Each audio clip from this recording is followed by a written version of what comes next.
11. Muka surat 204. Muka surat 204. 204. 209. Muka surat 209 ayat yang ke-11 surah Yunus. Okey, baik, baca doa sikit. Bismillahirrahmanirrahim. Rabbi syrah li sadri wa yassir li amri wahlul 'uqdatam min lisani yafqahu qawli. Rabbi yassir wa la tu'assir wa tammim bil khair. Ya Fattah wa bika nasta'in. Subhanaka la ilma lana illa ma 'allamtana innaka antal alimul hakim. Allahumma anfa'na bima 'allamtana wa 'allimna ma yanfa'una wa zidna ilma walhamdulillahi rabbil alamin. Okey. Ayat yang ke-11 berbunyi, walau yu'ajjilullahu lin-nasi syarr. Dan lau jikalau. Wa dan lau jikalau. Yu'ajjilu menyegerakan. Terjemah yu'ajjilu menyegerakan. Allahu oleh Allah. Linnas kepada manusia. Linnas kepada manusia. Asyarra keburukan. Asyarra keburukan. Boleh? Kalaulah menyegerakan oleh Allah kepada manusia keburukan. Okey. Isti'jalahum, kita tulis dalam bracket sebagaimana dulu. Tulis dalam bracket sebagaimana. Isti'jalahum, mereka minta segerakan dengan mereka minta segerakan. Isti'jalahum, mereka minta segerakan. Okey. B dengan al-khairi kebaikan. Al-khairi kebaikan. La nescaya Udiya akan diselesaikan. Udiya akan diselesaikan. Okey. Ilaihim kepada mereka. Ilaihim kepada mereka. Ajaluhum ajal mereka. Ajaluhum ajal mereka. Fa maka ataupun lalu. Fa maka ataupun lalu. Nazaru kami biarkan. Nazaru kami biarkan. Allazina orang-orang yang. Allazina orang-orang yang. La tidak. La tidak.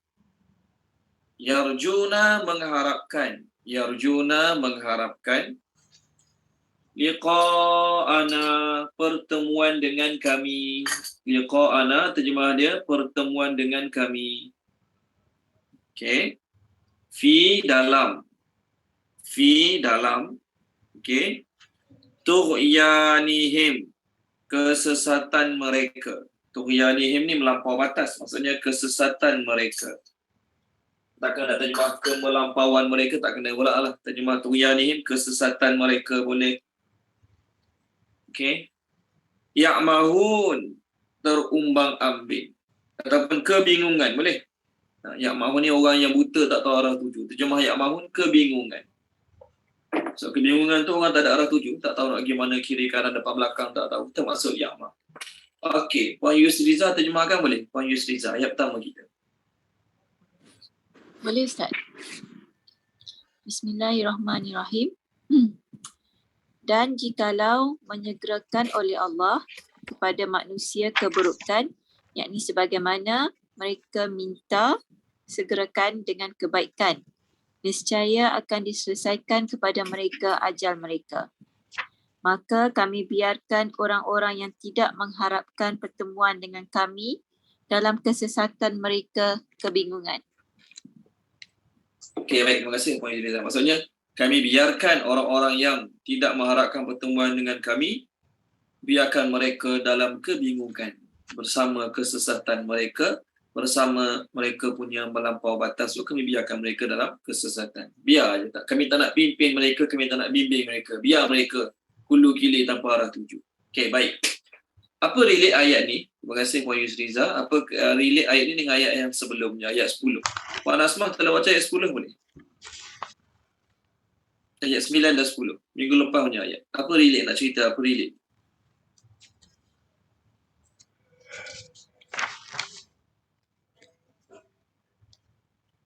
Ada Puan Hasmah? Okay. Puan Izawani, kalau baca boleh Puan Izawani? Puan Izawani dalam baca? Ayat 9 dengan ayat 10. Bismillahirrahmanirrahim. Sesungguhnya orang-orang yang beriman dan beramal soleh akan memberi petunjuk kepada mereka oleh Tuhan mereka dengan sebab keimanan mereka ke tempat yang mengalir daripada bawah mereka, sungai-sungai dalam syurga-syurga yang penuh dengan nikmat. 10. Seruan mereka di dalamnya, dalam syurga ialah Maha suci Engkau, ya Allah, dan ucapan penghormatan mereka dalamnya syurga, kesejahteraan dan kesudahan.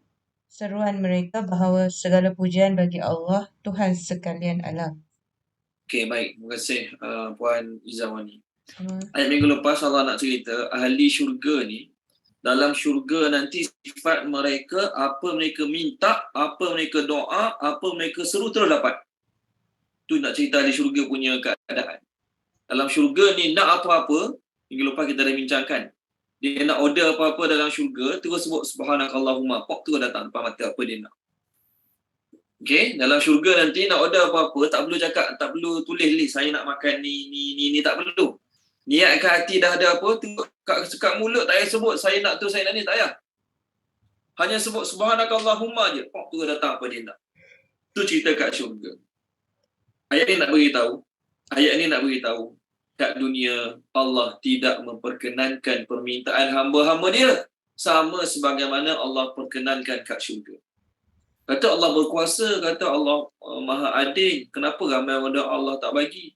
Kenapa Nabi doa pun Allah bagi lambat? Nabi doa kemenangan ke, Nabi doa kejayaan ke, lepas 10 tahun baru dapat. Raja Rom, Nabi hantar surat kat dia, dia koyak-koyak surat Nabi. Dia kata nanti Allah akan koyak, semoga Allah koyak-koyakkan kerajaan dia. Sebagaimana dia koyak surat aku.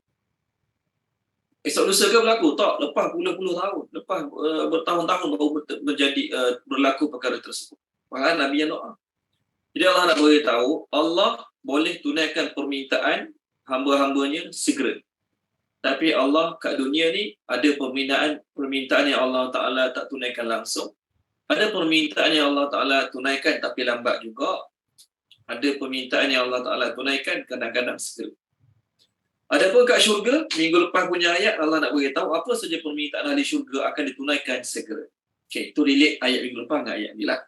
Baik, masuk ayat kita sekarang. Untuk sahabat-sahabat baru masuk, kita surah Yunus, muka surat 209 ayat yang ke-11. Allah nak beritahu, sifat manusia ni, kat dunia ni, mereka memang minta segera. Nak kaya segera. Nak apa lagi? Nak pandai segera. Masuk sekolah tahfiz nak jadi hafiz cepat-cepat segera. Semua nak segera lah. Nak kaya segera, nak pandai segera, nak alim segera. Waktu ada makanan-makanan segera ni, sebab orang kita ni jenis nak cepat-cepat. Tolong baca boleh Tuan Saufi. Allah sebut sifat manusia ni memang nak segera. Sifat manusia ni memang dia nak segera. Surah Al-Anbiya, Allah kata khuliqal insanu min ajal, muka surat 325 ayat 37. 325 ayat 37. Surah Bismillahirrahmanirrahim. Jenis manusia dijadikan bertabiat terburu-buru dalam segala halnya. Aku Allah akan perlihatkan kepada kamu tanda-tanda kekuasaanku. Maka janganlah kamu meminta disegerakan kedatangannya. Okey, terima kasih Tuan Saufi. Allah kata sifat manusia ni memang terburu-buru. Apa dia nak sekarang. Ayat ni, terima kasih Tuan Saufi, tolong baca untuk kita. Ayat ni nak beritahu, manusia ni sama ada nak keburukan ke, nak kebaikan ke, memang minta segera. Baik, apa relate ayat kita sekarang? Ayat tu. Ayat kita sekarang ni diturunkan kerana orang musyrikin Mekah, antaranya An-Nadhr bin Al-Haris dan yang lain-lain, berdoa pada Allah dengan doa keburukan. Mereka berdoa pada Allah dengan doa keburukan. Tolong baca dia, Puan Maisarah, tolong baca boleh. Surah Al-Anfal. Surah Al-Anfal, muka surat 180, ayat 32. Muka surat 180, ayat 32. Surah Al-Anfal. Ayat 30 ya. 32. Ayat 32. A'udzubillahi minasyaitonirrajim. Dan ingatlah ketika mereka, yakni orang-orang musyrik berkata, Ya Allah, jika Al-Quran ini benar wahyu dari engkau, maka hujanilah kami dengan batu dari langit, atau datangkanlah kepada kami azab yang pedih. Okey. Terima kasih Puan Maisarah. Mereka minta azab kan? Allah kata mereka minta azab kepada Allah. Mereka dia tak minta azab, ya Allah datangkanlah kami pada kami azab bulan depan.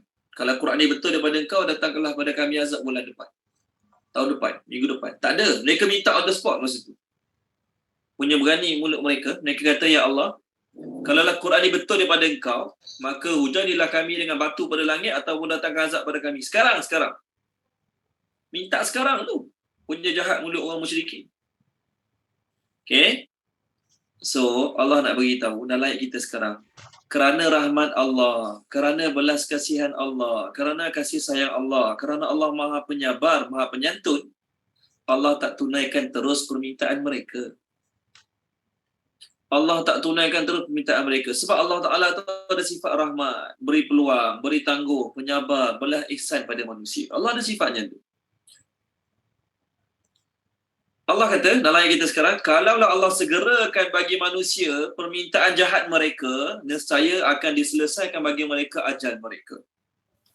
Masa ni kalau mereka minta, Allah Ta'ala tak ada rahmat masa tu, Allah tak bagi rahmat masa tu, Allah tak bagi tangguh, Allah tak bagi belas kasihan dia. Masa tu minta, pop, masa tu terus mati. Nampak? Jadi ayat nak beritahu, kerana rahmat Allah, kerana belas kasih sayang Allah lah, yang minta-minta cabar-cabar tu tak mati on the spot. Bukan mereka saja, umat-umat sebelum ni pun cabar juga. Cabar Nabi mereka. Kalau betul awak Nabi, datang kepada kami azab. Ni orang musyrikin Mekah. Ayat yang dibaca tadi oleh Puan Maisarah, musyrikin Mekah. Contoh, yang diminta azab oleh orang-orang kaum Ad. Mereka minta azab kepada Nabi Hud. Dengan sombong mereka mengatakan 159. Tolong baca boleh? Muka surat 159. Puan Norazilah tolong baca. Puan Norazilah, muka surat 159 ayat 70. 159 ayat 70. Ya. Okey. Auzubillahi minasyaitonirrajim. Mereka berkata, adakah kedatanganmu kepada kami agar kami hanya menyembah Allah sahaja dan meninggalkan apa yang biasa disembah oleh nenek moyang kami? Maka buktikanlah ancamanmu kepada kami jika kamu memang termasuk golongan yang benar. Okey, dia kata apa? Kalau kamu orang yang benar, kat skrin ada. Terima kasih Puan Norazila. Terima kasih Tuan Safi, kat skrin ada. Datangkanlah azab yang kau janjikan pada kami itu, datangkan sekarang. Ni orang musyrikin zaman Nabi Hud. Itu kaum Ad cakap pada Nabi Hud. Kalau betul lah engkau tu Nabi, datangkan sekarang. Allah bagi tak on the spot? Allah tangguh dulu. Lepas berpuluh-puluh tahun baru datang azab tu pada mereka. Lepas bertahun-tahun baru datang azab tu pada mereka. Bukannya terus kena azab. Nampak? Jadi orang musyrikin Mekah pun sama juga. Jenis minta azab. Mana azabnya? Cepat-cepat bagi azab. Kau kata kalau tak beriman kena azab. Kau kata kalau sembah berhala kena azab. Kau kata kalau buat ni kena azab. Mana azab? Bagi azab sekarang. Orang musyrikin Mekah. Tolong baca Tuan Haji Syahrin, muka surat 403, ayat 53-54. 403 ayat 53-54.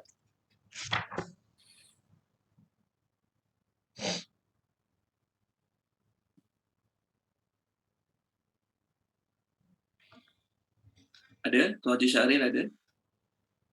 Ada. Okey.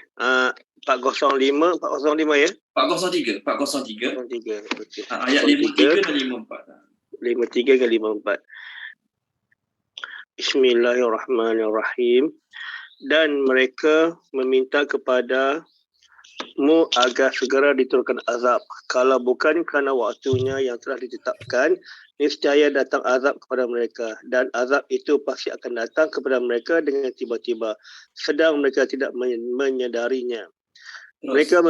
Mereka meminta kepadamu agar segera diturunkan azab, dan sungguhnya neraka Jahanam itu pasti meliputi orang-orang kafir.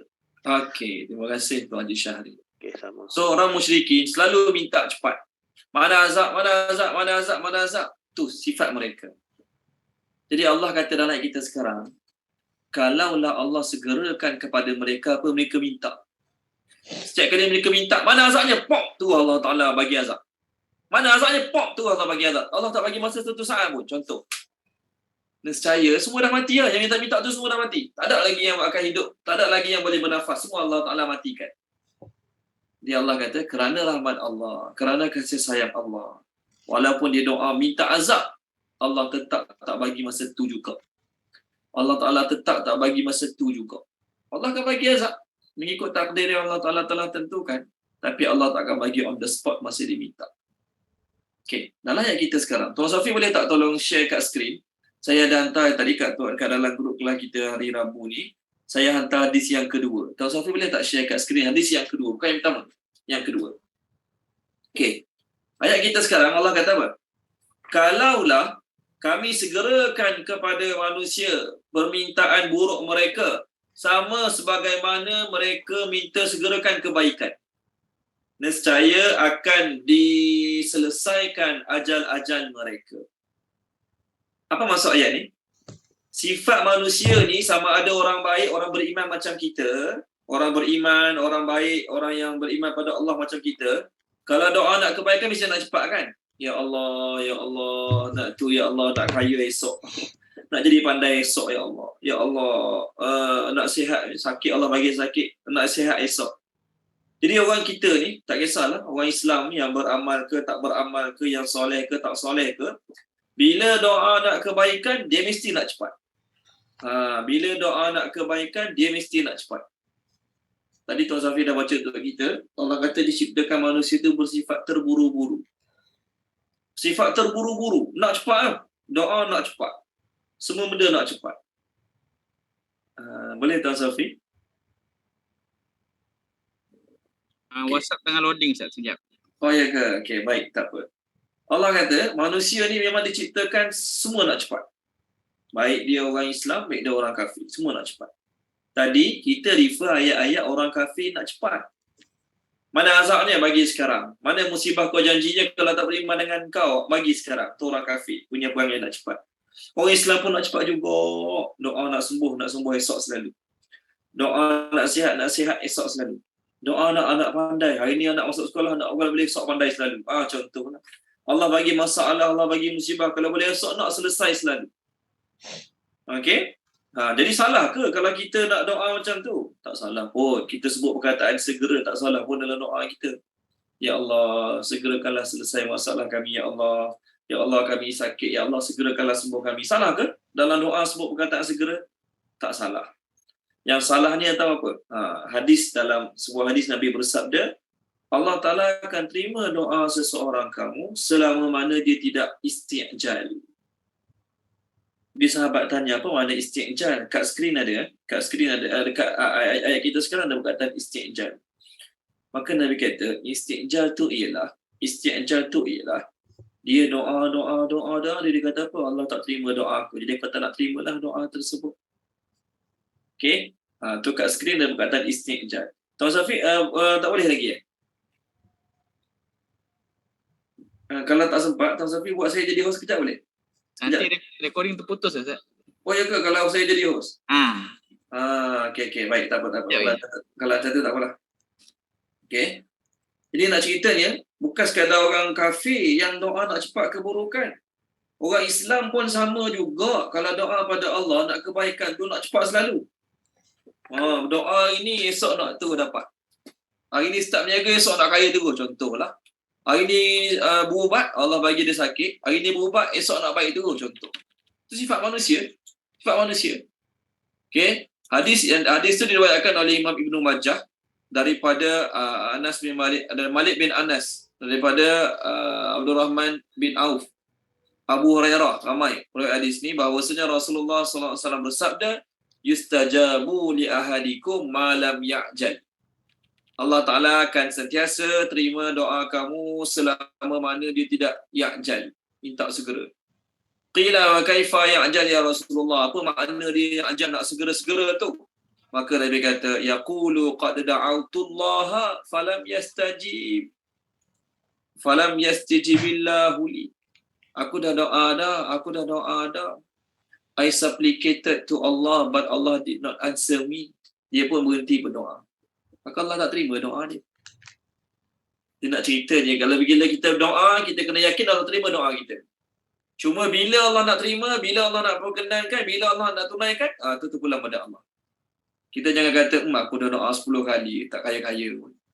Aku dah doa 15 kali, dah pakcik aku sakit, aku dah doa 15 kali, tak sembuh-sembuh pun malah doa. Tak boleh, tu tak boleh. Bila ada perkataan macam tu keluar pada mulut kita, dah Allah memang takkan terima. Tapi kita berdoa teruskan, dalam hati kita yakin Allah akan terima doa aku. Kita dah bincang, Allah terima doa salah satu pada 5 cara. Sama ada Allah bagi terus, Allah bagi lambat sikit, ataupun Allah bagi tapi kurang sikit, ataupun doa tersebut Allah jadikan sebagai kafarah, untuk tolak balik. Nombor 4. Yang kelima, doa tersebut Allah tak tunaikan kat dunia, Allah tunaikan kat akhirat. Boleh juga. Dia kena yakin Allah terima doa kita. Bila Allah nak terima, terpulang pada Allah Subhanahu wa Ta'ala. Okey, jadi Allah kata apa? Manusia ni sebagaimana dia minta kebaikan nak cepat, macam itulah juga yang jahat-jahat, yang kafir-kafir tu bila minta keburukan pun nak cepat. Jadi kalaulah masa mereka minta keburukan tu, aku tunaikan permintaan mereka, nescaya mati habis dah yang minta-minta tu. Tapi kerana rahmat Allah, Allah Ta'ala tu Halim, Allah Ta'ala tu Ra'uf, mereka yang cabar Allah dengan ayat-ayat tadi kita baca tadi, Allah masih bagi panjang umur. Allah masih lagi bagi peluang bernafas, Allah masih lagi bagi makan macam biasa. Sebab kasih sayang Allah Subhanahu wa Ta'ala. Okey, baik. Itu tafsiran pertama. Tafsiran kedua, apa makna ayat ni? Satu tadi kita cerita orang kafir lah kan. Orang kafir cabar tu, cabar ni. Orang kafir biarlah dia cabar. Yang kedua, tuan-tuan dan puan-puan, maksud ayat ni macam ni. Kadang-kadang kita ni pernah mendoakan keburukan pada diri kita, pernah mendoakan keburukan pada anak-anak, pada keluarga, pada binatang tunggangan, pada harta benda. Kadang-kadang, betul kan? Jadi, kadang-kadang contohlah, anak kita buat salah, kita pun kata, celaka kau ni, malang nasib hidup kau, contoh. Tu doa tu. Kerana rahmat Allah, Allah tidak memperkenankan doa kita masa tu. Kalau Allah, masa kita doa pada anak kita tu, Allah terus memperkenankan dia, mati habis anak kita masa tu. Ataupun naik kuda jalan slow. Kita pun kata apa? Celaka kuda ni, lembab betul, mati lagi baik. Contoh. Tu doa keburukan tu. Jadi kerana rahmat Allah, Allah masih biarkan kuda tu hidup. Dalam keadaan kita doa buruk untuk dia. Jadi kalaulah Allah Ta'ala tak ada belas kasihan pada manusia, setiap kali terkeluar je pada mulut kita doa-doa keburukan, kita sedang marah, kita sedang naik angin, masa tu otak tak betul. Masa tu tak betul tu tak difikir dengan waras, terus keluarkan perkataan tak baik. Cakap pada isteri kau, mati lagi baik. Kau ni bagus kau ni lagi bagus tak dapat anak muka perangai macam kau. Contohlah, doa buruk tak kisah pada isteri ke, pada binatang tunggangan ke, pada harta benda, bodoh kereta aku ni, contoh. Hai, kereta aku ni rosak, masuk gaung lagi bagus. Okay, kereta ni bagus, kalau masuk dalam sungai lagi bagus, jadi tukun. Contoh. Doa keburukan. Banyak kali kita doa keburukan. Allah kerana rahmat dia, Allah tak tunaikan. Dah share kat skrin tuan Safi. Tengok ni hadis yang saya share tadi. Hadis yang saya sebut tadi. Okay, tengok. Allah kata ditunaikan permintaan kamu selama mana kamu tidak hasty, nak cepat.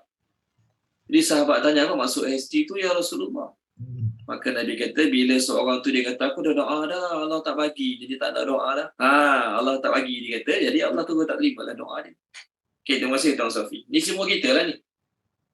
Jadi kita tak boleh lah ada sifat macam tu lepas berdoa. Tuan Taufik boleh tak share hadis satu lagi? Satu lagi hadis. Yang pertama. Ni hadis yang kedua, yang pertama.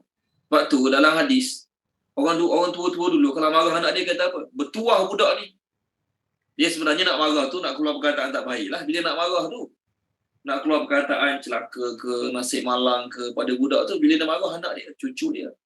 Tapi dia tak nak doa keburukan, dia keluar perkataan bertuah sungguh budak ni. Okay, padahal masa tu kalau orang Arab dia marah anak dia, kalau dengar orang Arab marah anak dia, macam-macam perkataan, doa laknat, macam-macam doa keluar. Okay, saqilat ka ummuk, orang Arab biasa kata. Semoga ibumu kehilanganmu. Dia marah sangat tu. Semoga ibumu kehilanganmu. Maksudnya semoga mati cepat. Okay, tengok kat skrin. Tengok kat skrin. Hafiz Abu Bakar Al-Bazzar dalam kitab musnadnya meriwayatkan daripada Ubadah bin Walid Jabir bercerita, Rasulullah sallallahu alaihi wasallam bersabda, la tad'u ala anfusikum, la tad'u ala auladikum, la tad'u ala amwalikum, la tuwafiqu minallahi sa'atan fiha ijabatun fayastajibu lakum. Jangan doa buruk pada diri kamu, jangan doa buruk pada anak-anak kamu, jangan doa buruk pada harta kamu. Kerana apa? Jangan jadi kamu menepati satu saat yang saat tersebut Allah Ta'ala kabulkan doa. Tengah-tengah kita berdoa tu ada saat Allah kabulkan doa on the spot. Okay, pop, nasib malang sungguh anak. Marah kat anak, celaka anak ni.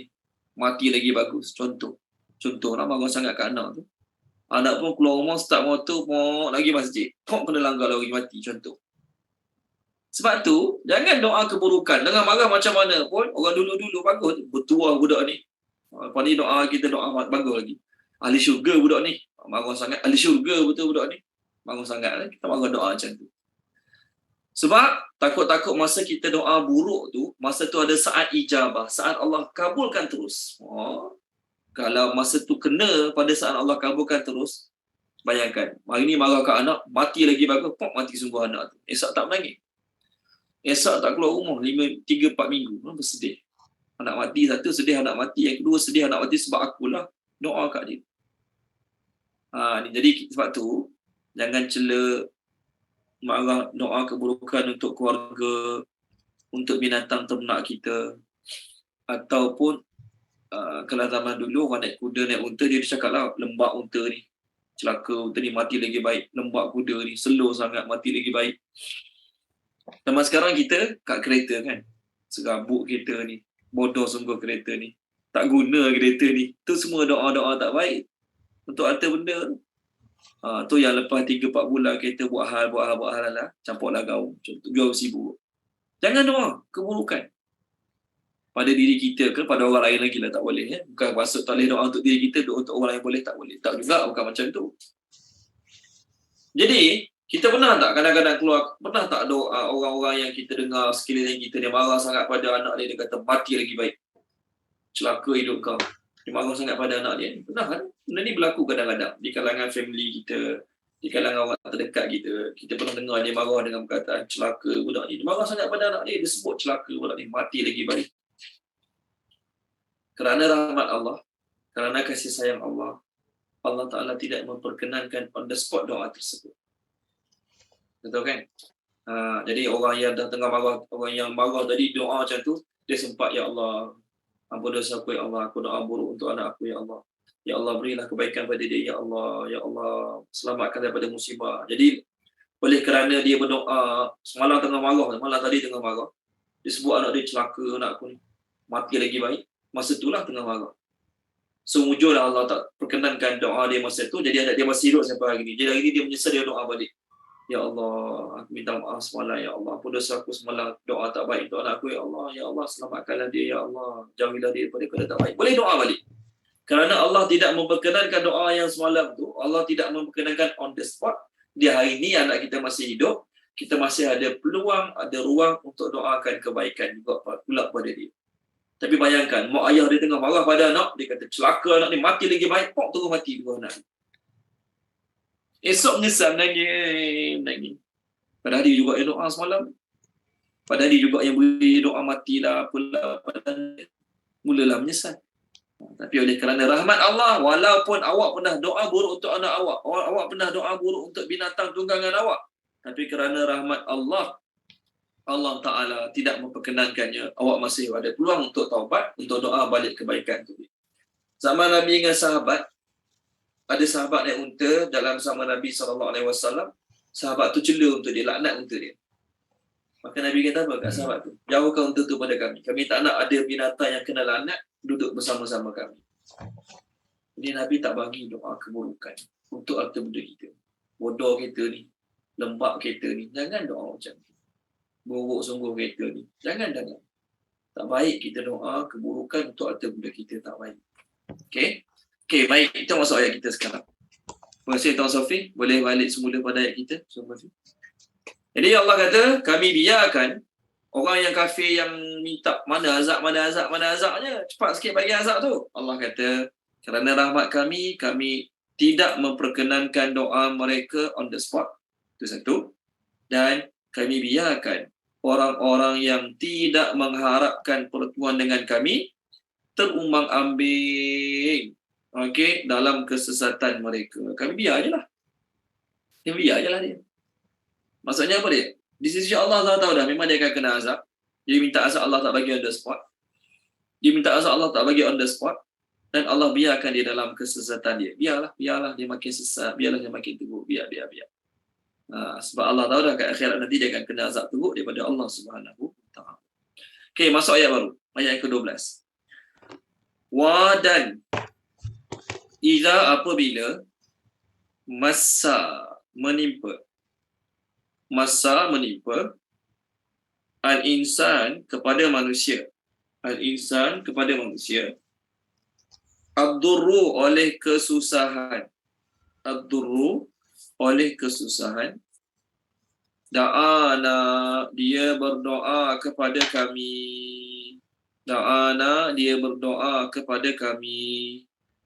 li bagi jambihi tulang rusuknya. Jambihi ni rusuk kanan, rusuk kiri, bahagian ni side, bahagian tepi kita ni, jambihi. Li bagi jambihi tulang rusuknya.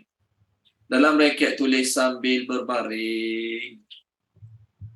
Okey, sambil berbaring, tak maksud dia. Apa maksud berdoa bagi tulang rusuk tu? Maksudnya berdoa sambil tulang rusuk kena lantai. Sambil tulang rusuk kena tilap. Maksudnya sambil berbaring lah. Ataupun qaidan, duduk. Ataupun qaiman, berdiri. Fa maka lamma apabila kasyafna kami hilangkan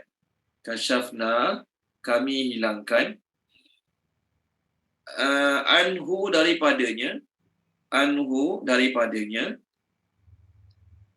durrahu kesusahannya hisham marra dia berlalu pergi. Terjemah marra dia berlalu pergi. Ka'an seolah-olah lam tidak pernah yad'una dia berdoa kepada kami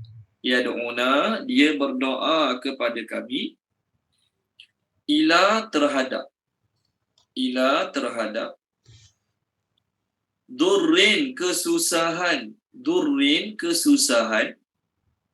masahu yang telah menimpanya kazalika seperti itulah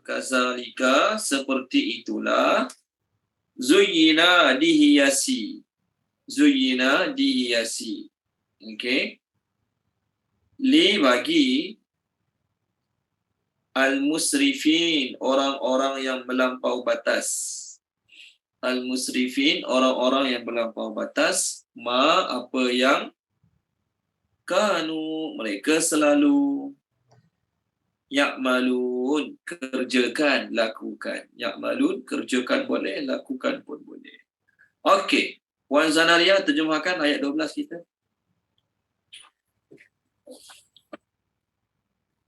Saya baca Ustaz, tapi ada yang tak dapat tadi. Boleh, Saya boleh. cuba baca je. Bismillahirrahmanirrahim. Dan apabila menimpa kepada manusia kesusahan, dia berdoa kepada kami bagi tulang rusuknya, yang ini sambil berbaring ataupun duduk ataupun berdiri, maka apabila kami hilangkan daripadanya kesusahannya, berlalu pergi seolah-olah tidak Dia berlalu pergi. dia berlalu pergi seolah-olah tidak dia berdoa kepada kami terhadap kesusahan yang telah menimpanya. Demikianlah diperelokkan pada orang-orang yang melampaui batas apa yang mereka selalu kerjakan. Lakukan. Okey, baik. Terima kasih Puan Zanaria. Tajuk ayat kita ni nak cerita hikmah dalam ujian. Jadi kalau ada ustaz-ustaz ceramah tentang hikmah dalam ujian, inilah salah satu ayat yang Ustaz akan baca. Baik, ada orang Allah bagi dia susah kadang-kadang, Allah bagi dia senang kadang-kadang. Allah bagi dia susah, Allah bagi dia sakit, Allah bagi dia tak sihat, tak cukup duit. Apa tujuan dia? Tujuan dia apa dia? Apa tujuan dia? Tujuan dia Allah nak suruh dia kembali pada Allah. Allah nak suruh dia rendah diri kembali pada Allah. Tengok surah Al-An'am, boleh? Surah Al-An'am. Tolong baca dia Puan Yusriza, surah Al-An'am. Puan Yusriza. Boleh Ustaz? Muka surat 132. Halo. 132. Ayat 42. Ayat 42 ya. Ya. Bismillahirrahmanirrahim. Dan sesungguhnya kami telah mengutuskan rasul-rasul kepada umat-umat sebelum engkau. Kemudian kami siksa mereka dengan menimpakan kemelaratan dan kesesaraan agar mereka memohon kepada Allah dengan rendah hati. Terima kasih Puan Yusriza. Jadi Allah bagi kesusahan, kemelaratan. Apa tujuan dia? Agar mereka berdoa pada Allah dengan rendah diri, rendah hati. Tu hikmah Allah bagi susah, hikmah Allah bagi sakit. Allah uji manusia dengan ujian kadang-kadang kebaikan, kadang-kadang keburukan. Apa tujuan dia? Agar manusia kembali pada Allah. Tengok surah Al-A'raf. Tolong baca boleh Puan Asmah, tolong baca Puan Asmah. Ada Puan Asmah.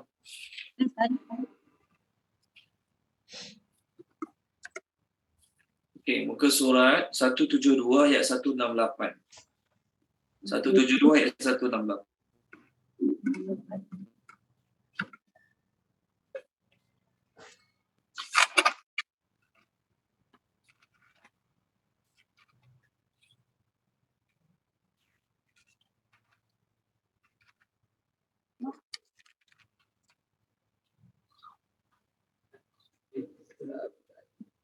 Bismillahirrahmanirrahim.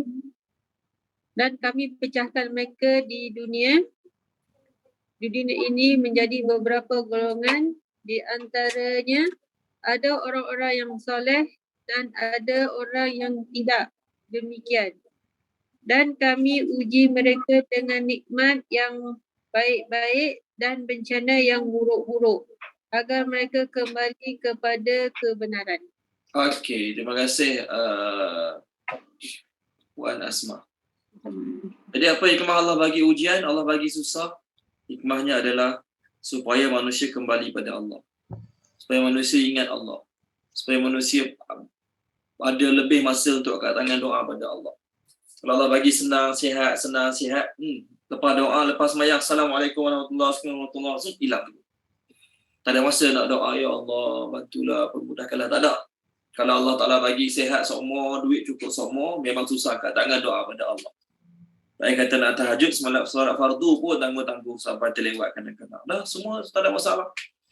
Masjid tak payah kata solat fardu biasa, Jumaat pun kadang-kadang terlewat. Sebab semua okey, semua tak ada masalah. Okey. Terima kasih Tuan Safiq share kat skrin. Apa hikmah Allah bagi musibah? Pertama, Allah nak suruh kita kembali pada Allah. Betul Allah bagi musibah. Yang kedua, Allah nak ampun dosa. Allah bagi musibah ni, Allah nak ampun dosa. Tengok hadis kat skrin. Daripada Abu Hurairah radhiyallahu anhu, Nabi SAW bersabda, tidaklah orang Islam tu ditimpa musibah baik berupa rasa penat kerja cari duit ni. Siang dah kerja dah, malam buat food panda pula nak bagi makan anak bini. Penat tak? Penat. Okey. Habis kelas ngajar tahfiz, habis kelas petang-petang pergi pula naik motor pergi ngajar rumah orang, ngajar ngaji rumah orang. Penat tak? Penat contoh. Tapi niat nak bagi makan, niat nak bahagiakan anak isteri. Penat tu Allah jadikan sebab untuk ampun dosa. Rasa sakit kepala, panas, penat, sakit pinggang naik motor buat kerja. Rasa risau, rasa sedih, kena gangguan. Maksudnya orang ganggu dengan kata-kata ke, orang ganggu dengan fizikal ke, ataupun rasa gelisah. Rasa gelisah, risau ni duit nak habis dah ni. Duit gaji bulan ni dah bayar, tinggal 200 kat tangan. Nak tunggu gaji 27 bulan lambat pula ni, risau. Macam mana ni? Hujung bulan ni mak suruh balik kampung pula, adik nak kahwin. Duit tak ada dah ni, macam mana?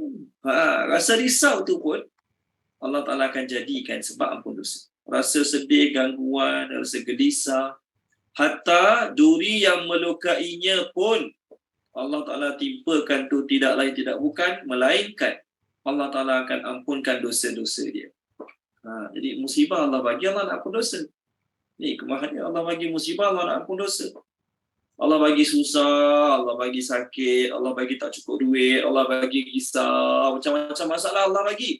Pertama, Allah nak ampun dosa.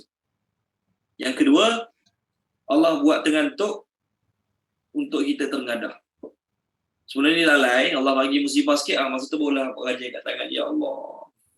Fir'aun, kan, kita dah lalu kisah Fir'aun. Sebelum Allah Ta'ala tenggelamkan dia dalam laut, Allah Ta'ala punya sayang pada Fir'aun dan tentera-tentera dia. Allah buat apa dulu? Allah bagi musibah lain dulu. Allah bagi kena banjir dulu. Allah bagi kemarau dulu. Allah bagi kena katak, belalang, kutu, darah. Jadi bukannya Fir'aun tu Allah nak azab, okey. Bagi satu je azab kat dia. Azab apa? Tenggelam banjir. Selesai. Tak. Sebelum tenggelam banjir tu, banyak lagi azab kecil-kecil Allah bagi. Sebelum azab besar tu. Apa tujuan dia? Kembali pada Allah. Tengok surah As-Sajadah. Kalau baca dia, Puan Izawani, surah As-Sajadah. 417. Ayat atas sekali. Ayat 21. Ya ke 21? Ya, 21. Bismillahirrahmanirrahim. Sesungguhnya kami merasakan mereka sedikit daripada azab yang terdekat, iaitu di dunia, sebelum azab yang lebih besar, iaitu di akhirat kelak, supaya mereka kembali bertaubat. Terima kasih Puan Izawani. Allah bagi azab kecil kat dunia, sakit, tak cukup duit. Duit dah simpan lama duit. Okay, baru je keluarkan dari SP minggu lepas, minggu ni kena scam, habis tunggu duit. Contoh. Allah buat. Kenapa? Allah buat macam tu supaya mereka terselamat daripada azab besar ke akhirat. Mudah-mudahan mereka kembali balik pada Allah. Ini dipanggil Allah buat terantuk supaya terengadah. Allah buat terantuk supaya terengadah. Okey. Allah bagi musibah nak ampun dosa. Allah bagi musibah nak suruh kembali pada Allah. Allah bagi musibah nak bagi pahala sabar. Kan? Allah nak bagi pahala sabar, Allah bagi musibah banyak. Cuma janganlah pula minta musibah, ya Allah lama tak ada musibah ni, ya Allah kasih sikit. Lama tak dapat musibah, jangan pula doa macam tu lah. Okey, poin kita sekarang nombor 2. Allah bagi musibah, pertama nak ampun dosa, kedua nak suruh kembali pada Allah, ketiga nak bagi pahala sabar. Tu 3 poin Allah bagi musibah, hikmah dalam musibah. Cuma poin yang kedua tu, Allah nak suruh kita kembali pada Allah. Tercapai ke tak tercapai? Ada 3 golongan yang dapat musibah. Golongan pertama, yang Allah bagi musibah dia tak anggap langsung musibah tu daripada Allah. Allah bagi senang pun dia tak rasa tu daripada Allah. Allah bagi musibah, Allah bagi kesusahan pun dia tak rasa tu daripada Allah. Dia tak rasa itu satu apa ya? Dia tak rasa itu satu teguran daripada Allah. Dia tak rasa. Ini orang paling malang sekali. Maksudnya masa senang ke masa susah ke Allah tak ada langsung. Contoh, muka surat 222. Tolong baca boleh? Muka surat 222. Tuan Sofi tolong baca. Muka surat 222. Saya cari sekejap muka surat 222. Ayat yang ke-9 dan 10. Ayat 9, ayat 10.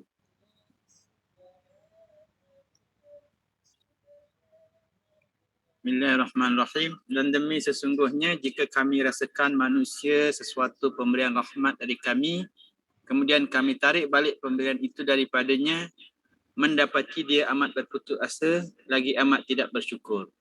Dan demi sesungguhnya, kalau kami memberinya pula kesenangan sesudah ia menderita kesusahan, tentulah ia akan berkata, telah hilang lenyaplah dariku segala kesusahan yang menimpaku. Sesungguhnya ia dengan kesenangan itu riang gembira lagi bermegah-megah kepada orang ramai. Okey, terima kasih Tuan Sofi. So dalam 2 ayat kat skrin, Tuan Sofi pun share kat skrin. Ayat 9, ayat 10. Allah bagi dia senang, Allah bagi dia susah. Ada tak Allah keluar kat mulut dia? Ada tak Allah keluar kat mulut dia? Allah kata, kalau kami bagi dia rahmat, Allah bagi dia rahmat, kesenangan, mewah. Kemudian kami cabut rahmat tu daripada dia, lalu dia berputus asa lagi kufur pada Allah. Lalu setelah Allah cabut kesenangan, Allah rasakan dia balik. Setelah Allah bagi dia susah, sakit, ada masalah, Allah hilangkan, Allah bagi pula pada dia nikmat setelah kesusahan. Maka dia masih tak nampak Allah. Dia kata apa? Oh, kesusahan telah hilang pada aku, kesusahan telah hilang, telah jauh daripada aku. Dia pun bergembira, bangga, bermegah-megah pada orang ramai. Jadi masa Allah bagi senang pun Allah tak keluar pada mulut dia perkataan Allah. Kalau kita orang Islam kan, Alhamdulillah Allah bagi kesenangan, Allah bagi rezeki. Kalau kita orang Islam lah, Allah bagi sihat. Orang ni, Allah bagi senang, tak ada Allah dalam hidup dia. Allah bagi susah pun sama juga, tak ada Allah dalam hidup dia. Ni orang yang paling tak guna sekali. Satu ayat lagi. Tolong baca dia, Puan Norazila. Boleh? Surah Al-A'raf. Ya. Al-A'raf. Saya nak share kata-kata Hasan Basri. Surah Al-A'raf. Muka surat 162 tak silap saya. Yes. Ayat 94-95. Tolong baca Puan Norazila. Ayat apa? 94-95. Ya. A'udzubillahi. Dan kami tidak mengutus seorang Nabi pun kepada sesuatu negeri, lalu penduduknya mendustakan Nabi itu. Melainkan kami timpakan kepada penduduknya kesepitan dan penderitaan agar mereka tunduk dengan merendah diri. Kemudian kami gantikan penderitaan itu dengan kesenangan sehingga keturunan dan harta mereka bertambah banyak. Lalu mereka berkata, sesungguhnya nenek moyang kami telah merasakan penderitaan dan kesenangan. Maka kami timpakan sesaan ke atas mereka secara tiba-tiba tanpa mereka sedari. Okey. Terima kasih Puan Norazila. Apa maksud ayat tu? Sama. Maksud ayat tu ialah Allah bagi dia susah, sakit, apa dia terima disease, extreme poverty, miskin gila-gila punya. Allah bagi dia sakit, miskin gila-gila punya. Tujuan dia supaya rendah diri kembali pada Allah. Allah buat dia sakit, Allah buat dia susah. Tujuan dia, hikmah dia nak suruh kembali pada Allah. Tetapi nak kembali pada Allah juga. Maksudnya Allah buat dia terantuk supaya dia tengadah. Tapi dia ni Allah buat terantuk, masih tak nak terengadah. Lalu apa Allah buat? Okay, fine. Aku bagi cuit sikit kat dia supaya dia taubat, supaya dia kembali pada Allah. Tak nak taubat, tak nak kembali pada Allah. Tak apa, tak ada masalah. Apa Allah buat? Allah hilangkan sakit dia, Allah bagi sihat, Allah hilangkan masalah kewangan dia, ada duit balik. Lalu dia kata, lepas pada tu duit dia makin banyak, anak-anak makin ramai. Lalu dia kata apa? Susah senang ni lumrah kehidupan. Susah senang ni roda-roda kehidupan. Nenek moyang kita pun dulu sama juga. Ni dia kata. Nenek moyang kita dulu pun sama juga. Kadang-kadang ada masa susah, kadang-kadang ada masa senang, kadang-kadang di atas, kadang-kadang di bawah. Jadi kalau tanya mereka, kenapa dapat Allah bagi susah? Tak ada kaitan dengan Allah, ni lumrah hidup. Kenapa Allah bagi senang? Tak ada kaitan dengan Allah, ni lumrah hidup. Semua orang akan rasa senang, rasa susah, rasa senang. Ni dia panggil cycle of life, dia kata. Tak ada masalah. Jadi Allah bagi senang pun tak buat dia dekat dengan Allah. Allah bagi dia susah pun tak buat dia dekat dengan Allah. Ni masalah. Orang Islam dia kena sedar. Allah bagi dia senang pun Allah uji dia. Allah bagi dia susah pun Allah nak tengok dia kembali tak pada Allah. Tuan Safi tolong share kata-kata Hasan Basri ni kat skrin. Bagus kata-kata Hasan Basri ni untuk kita. Okay. Hasan Basri kata, orang yang Allah bagi keluasan harta, dia tak sedar Allah sedang uji dia. Okay, maka dia adalah orang yang tidak berakal.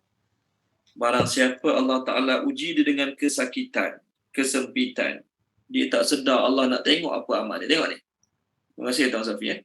Hasan Basri kata, barang siapa diberi keluasan oleh Allah, lalu dia tidak menyedari Allah mengujinya, maka bererti dia tidak berakal.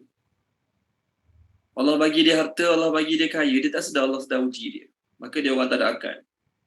Dan barang siapa disempitkan rezekinya, Allah bagi sempit rezeki, masalah kewangan, kesihatan, duit tak ada, apa semua, bini lari, anak lari, contohlah, ujian lah.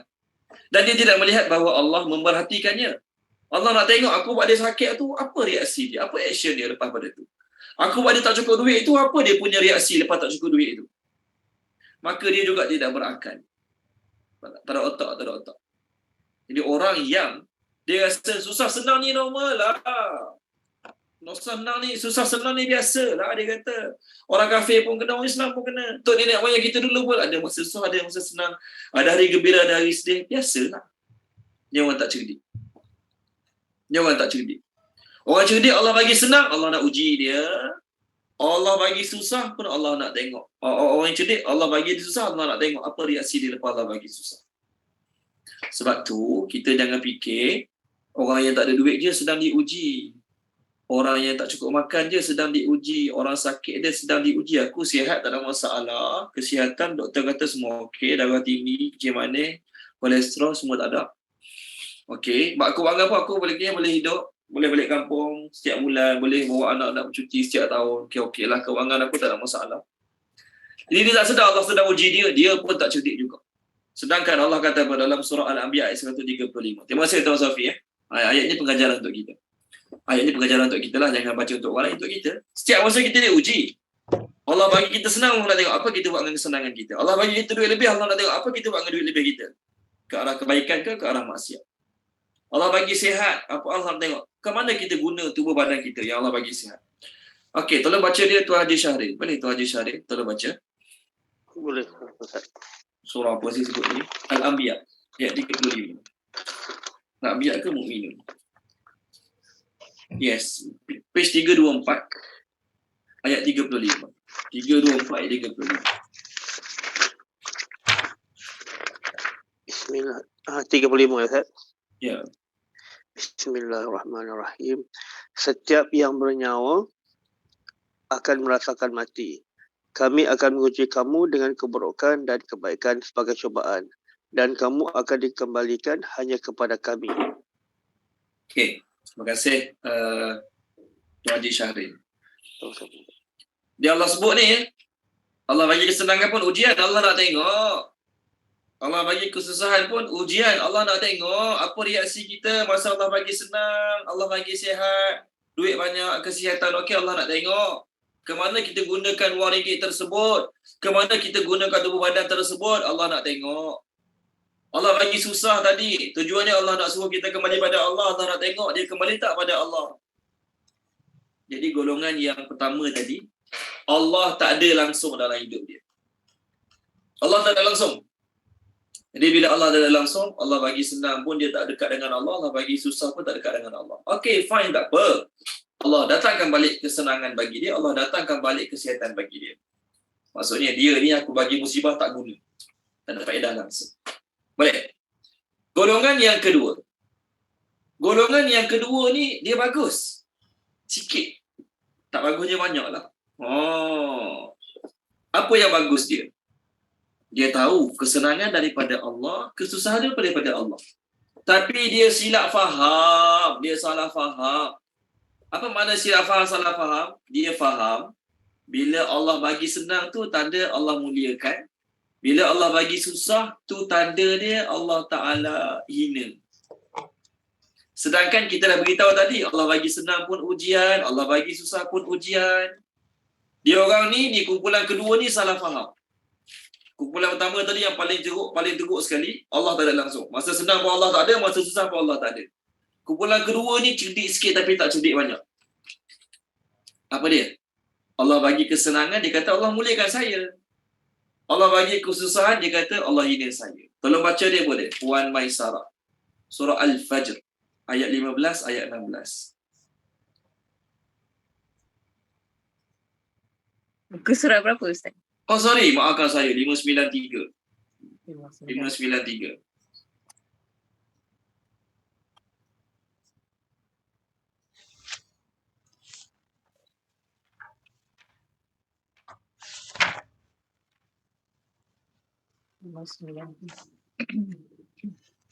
Ayat tadi berapa tadi?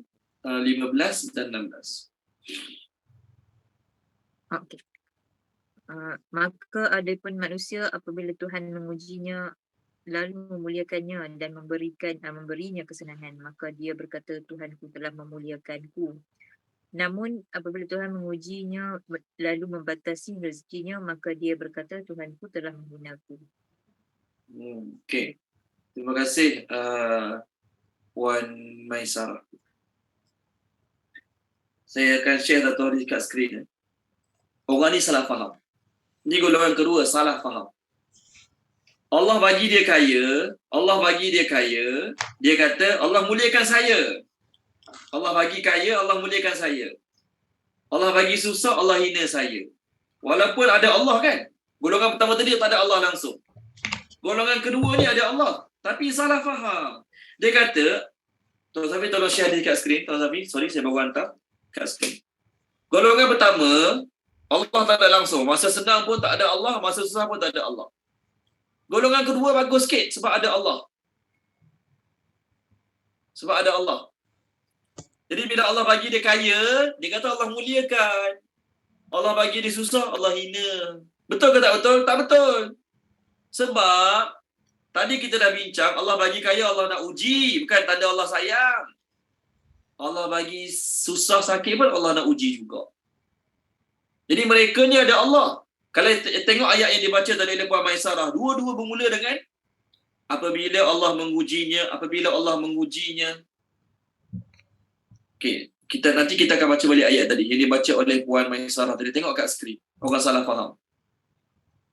Abdullah bin Mas'ud kata, Rasulullah sallallahu alaihi wasallam bersabda, Allah membahagi-bahagikan akhlak kamu sebagaimana dia bagi-bagikan rezeki kamu. Sebagaimana rezeki orang tak sama, ada banyak ada sikit, macam tu juga akhlak orang tak sama. Ada orang akhlak banyak, ada orang akhlak sikit. Ada orang tak ada akhlak langsung.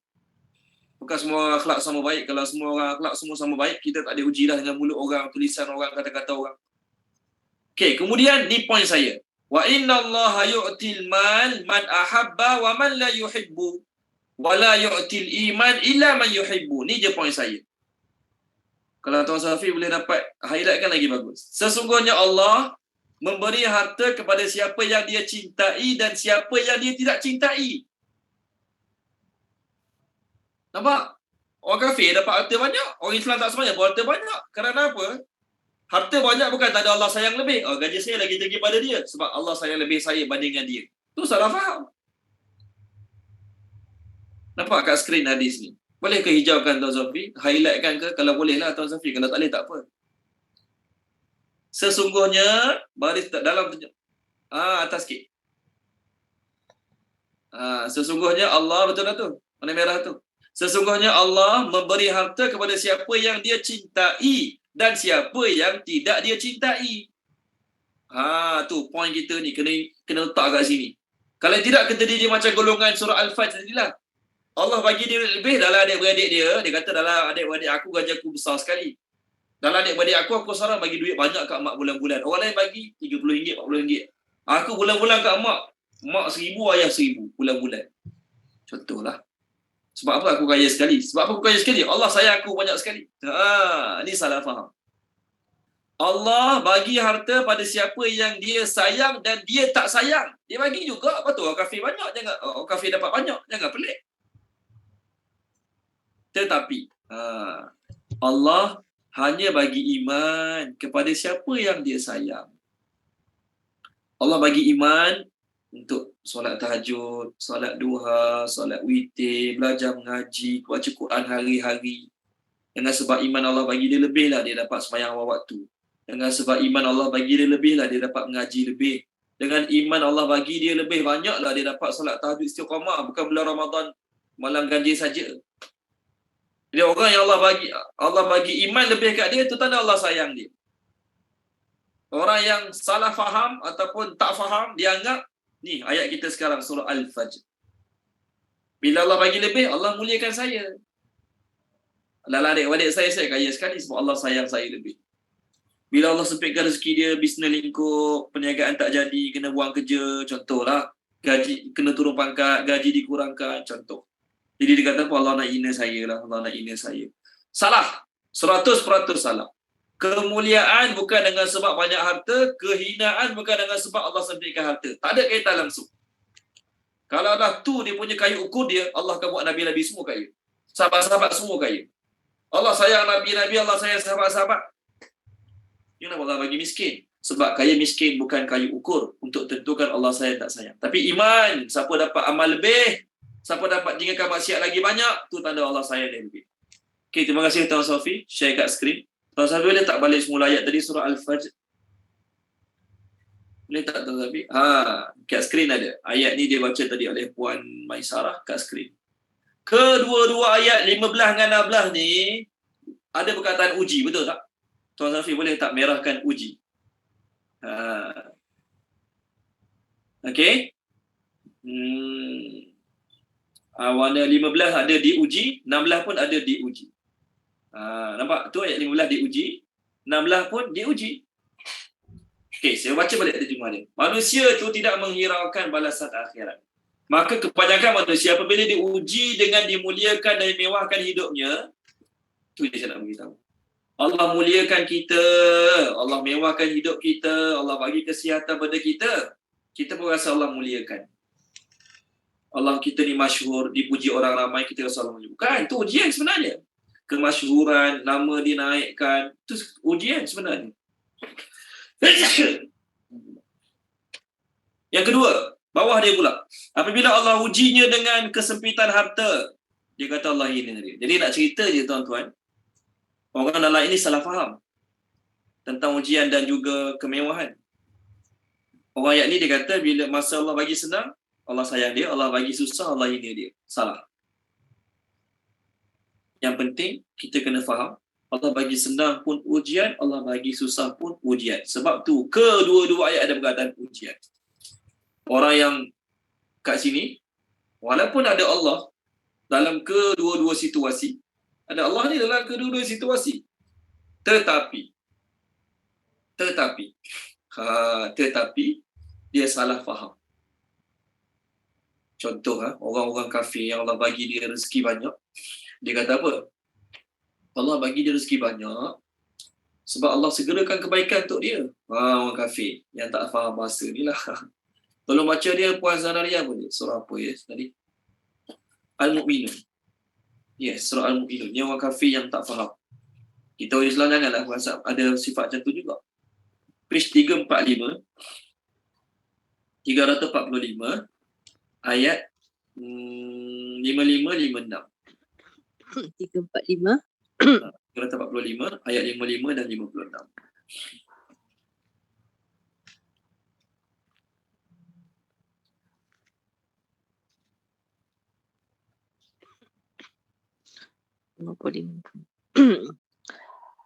Bismillahirrahmanirrahim. Adakah mereka menyangka bahawa apa yang kami berikan kepada mereka dari harta benda dan anak pinak itu, kami menyegerakan untuk mereka pemberian kebaikan, bahkan mereka tidak menyedari. Okey. Terima kasih Puan Zanaria. Mereka fikir Mereka ingat, tengok tu. 55-56 ada kat skrin. Adakah mereka menyangka bahawa apa yang kami bagi pada mereka, harta banyak, anak-anak ramai itu, bermakna kami menyegerakan kebaikan untuk mereka? Kami sayang mereka lebih, waktu kami bagi harta lebih, anak-anak lebih. No. Bahkan mereka tidak menyedari hakikat yang sebenarnya. Apa hakikat sebenarnya? Allah nak uji mereka. Sama ada mereka gagal ataupun lulus dalam ujian tersebut. Kalau lulus apa dia? Digunakan harta benda Allah bagi kat dia ke tempat-tempat yang Allah suka. Ke tempat-tempat yang Allah Ta'ala redai. Kita yang Allah bagi harta lebih, Allah uji tau. Allah nak tengok kita buat apa dengan harta kita. Orang kafir, Allah bagi dia kaya, dia fail tak sebab apa dia fail. Orang kafir Allah bagi dia kaya, lalu dia fail. Kenapa dia fail dalam kekayaan dia tu? Tuan Sofi boleh tak buka balik surah Al-Fajr tadi, yang dibaca tadi oleh Puan Maisarah tadi? Tuan Sofi tolong buka balik. Tolong baca Puan Asmah, surah Al-Fajr tadi. Orang yang Allah bagi dia kaya, tapi dia tak bagi makan anak yatim, tak bagi makan orang miskin. Lepas tu kekayaan dia dapat dengan sumber-sumber yang tak apa-apa. Puan Asmah tolong baca surah Al-Fajr tadi. Muka surat 593. Ayat 17 sampai 20. Surah Al-Fajr tadi.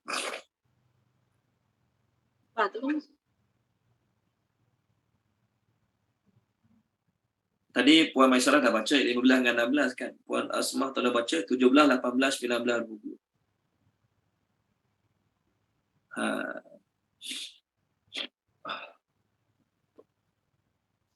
Bismillahirrahmanirrahim. Jangan demikian, sebenarnya kata-kata kamu itu salah. Bahkan perbuatan kamu, wahai orang-orang yang hidup mewah, lebih salah lagi kerana kamu tidak memuliakan anak yatim, malah kamu menahan apa yang ia berhak menerimanya. Terus? Dan kamu tidak menggalakkan untuk memberi makan yang berhak diterima oleh orang miskin. Dan kamu sentiasa makan harta pusaka secara rakus dengan tidak membezakan halal haramnya. Serta kamu pula sayangkan harta secara tamak haloba. Okey, terima kasih Puan Asmah. Tu point dia. Jadi orang yang Allah bagi dia kaya, duit banyak, harta lebih, tak bagi makan anak yatim, tak bagi makan orang miskin. Lepas tu harta yang dia dapat pula, dia dapat secara yang tak kisah halal haram. Jadi duit banyak je dulu. Ini bukan orang tanda Allah sayang dia. Orang yang Allah bagi dia harta, ini bukan tanda orang yang berjaya dengan ujian harta dia. Orang yang berjaya dalam ujian harta dia, apa dia buat? Allah bagi harta banyak, dia bayar zakat, dia tunaikan nafkah anak isteri, dia bagi duit pada mak ayah bulan-bulan. Lepas tu, ada lebih banyak lagi. Dia derma pula anak yatim, orang miskin. Dan dia cukup berhati-hati. Dia tak nak satu sen pun rezeki dia tu datang daripada sumber yang haram. Semua mesti kena sumber yang halal. Ini baru berjaya. Ini barulah berjaya. Kalau tak, dia orang kaya yang gagal. Okey? Terima kasih Tuan Sofi. Kita kena ingat, Allah bagi kekayaan, Allah nak uji. Allah bagi kemiskinan pun Allah nak uji. Allah bagi kita musibah pun Allah nak uji. Okey, ini golongan yang kedua yang fail juga dalam ujian. Golongan yang ketiga. Yang dalam ujian ni dia berjaya sekejap je. Dalam ujian ni dia berjaya, tapi berjaya sekejap je. Okey? Siapa dia ayat kita sekarang? Buka boleh ayat kita sekarang. Tuan Safi, tolong buka ayat kita sekarang. Ni terima kasih kat skrin. Tengok ni. Ada manusia yang apabila Allah bagi dia kesusahan, dia berdoa pada kami sambil baring, sambil duduk, sambil berdiri. Bagus ke tak bagus? Bagus part ni. Kenapa bagus? Sebab tadi kan mula-mula kita dah beritahu, bila Allah uji dengan kesusahan, Allah nak tengok orang tu kembali pada Allah. Betul lah kan?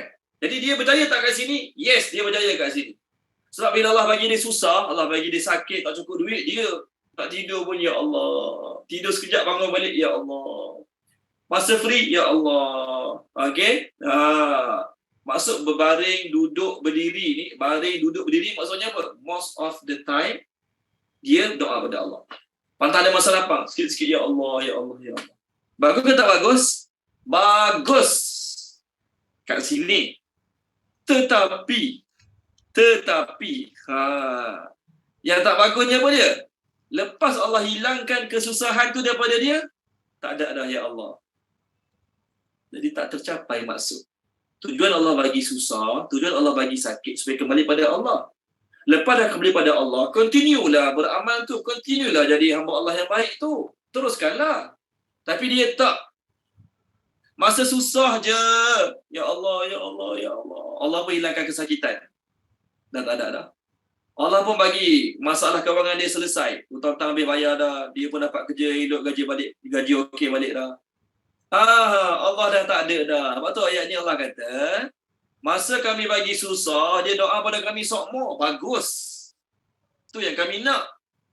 Allah bagi susah supaya orang banyak doa pada Allah. Tu yang Allah nak. Tapi malangnya, bila Allah hilangkan kesusahan, Allah dah tak ada dah. Dia berlalu pergi seolah-olah dia tak pernah doa pada Allah sebelum ni. Macam kawan kita, masa dia susah, nak perlukan bantuan kita, baik sangat dengan kita. Semua tanya khabar. Kita bagi pinjam duit, kita bagi pinjam kereta, dia nak hantar anak dia ke hospital semua. Kita bagi pinjam duit kat dia. Kita kata tak apalah, nanti ada duit baru bayar. Tak ada duit, tak payah fikir. Bagi anak awak sihat dulu, contoh. Dia oleh kerana kita baik dengan dia, bagi pinjam duit, bagi pinjam kereta, dia masa tu, terima kasih lah. Selalu doa, selalu mesej, selalu jumpa. Tapi lepas anak dia dah sihat, dia pun dah ada duit banyak. Kita ni dia nampak kat mana-mana buat tak nampak aje. Dia punya sombong dengan kita tu buat tak tahu je. Seolah-olah dia tak pernah minta tolong langsung dengan kita sebelum ni. Jadi apa perasaan kita? Masa susah je cari aku. Masa susah je ingat kat aku. Masa senang, aku ni tak pandang langsung dah. Contoh ni kita lah. Kita bukan nak suruh orang hargai, tapi nak tunjuk ni kita tak suka. Kita hanya orang berbaik dengan kita bila dia dalam kesusahan.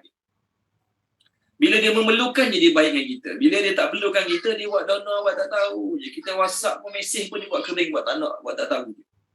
Masa betul-betul dia susah je, betul-betul cari kita. Ni yang tak boleh. Sepatutnya bila Allah bagi kita susah, Allah bagi kita sakit, kita sungguh-sungguh doa pada Allah kan. Istiqamah tahajud, istiqamah salat duha, hari-hari baca Quran, Allah bagi kita sakit. Bagus. Dan bila Allah dah bagi sihat, Allah dah bagi masalah kewangan okey, teruskanlah amal tu. Janganlah masa susah aja. Jadi ni orang yang fail adalah orang yang masa susah aja ingat Allah. Masa ada sakit je ingat Allah. Masa Allah bagi kesenangan, kesihatan, dah tak ada lagi Allah. Masa Allah bagi dia ujian, tuan-tuan dan puan-puan, kita ada pengalaman jumpa orang macam ni. Kita duduk sekolah tahfiz ni, kan, duduk pula ngaji kat surau. Pengalaman. Bukan nak kata ke orang, kita pun sama juga. Allah uji dia. Dia ada orang tuduh dia buat perbuatan tak baik lah, sedangkan dia tak buat. Ujianlah kan, kena tuduh. Orang nak jatuhkan dia. Kena tuduh masalah keuangan dia lah. Jadi dia selalu jumpa ustaz-ustaz pergi semayang baca kat surau. Selalu suruh budak tahfiz buat semayang hajat, dia pun semayang sekali. Baguslah kan? Jadi Allah bagi dia musibah ujian, dia ke surau. Semayang hajat, semayang Jumaat dengan orang ramai. Selesai kes dia dah selamat daripada tuduhan tersebut. Memang dia tak bersalah pun. Contohlah. Dah tak nampak ke surau dah. Jumpa kita ustaz-ustaz pun tak tahu je. Seolah-olah dia tak pernah jumpa kita sebelum ni. Ini situasi yang berlaku sekeliling kita. Masa susah tu, ustaz tolong doa ya. Ustaz tolong doa ya. Esok perbicaraan saya. Ustaz tolong doa ya. Wah, baguslah. Kita bukan wali Allah pun, tapi kalau minta kita doa, kita tolonglah doa. Kita bukan wali Allah pun, tapi mudah-mudahan budak-budak tahfiz ramai tolong doa. Mudah-mudahan Allah terima. Budak-budak tahfiz tu yang tak banyak dosa macam kita doa, mudah-mudahan Allah terima. Bagus. Tapi lepas masalah dia selesai, mahkamah dia selesai, Allah dah tak ada dalam hidup dia. Inilah orang yang gagal. Inilah orang-orang yang gagal. Ayat macam ni banyak. Tengok surah Fussilat boleh. Ayat 51. Surah Fussilat ayat yang ke-51. Tolong baca dia Puan Yusriza. Cik saya muka surat sekejap. Muka surat 482. Ayat 51. 482. 482 ayat 51. Ini untuk kita lah, ini untuk kita. Masa susah je ya Allah. Masa senang tak ada ya Allah.